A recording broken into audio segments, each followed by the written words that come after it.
Hi, this is Cynthia with Oregon Hot Tub. It can be hard to think about using your hot tub when it is so hot outside. This doesn't have to be the case. We are going to show you how you can use your hot tub in the summer months. Something that a lot of hot tub users do is to simply turn the temperature down on the control panel.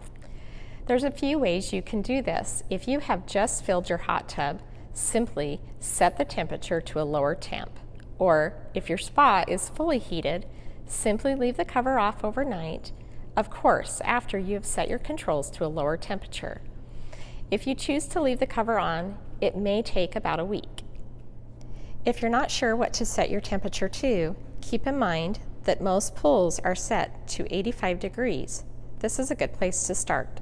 So what are the benefits? This will allow you to cool off in the summer and for you and your family to be able to use the hot tub all year long. We would also like to mention that we do have a product called Cool Zone. This is available on select models. If you would like to hear more information, please give us a call or visit one of our websites.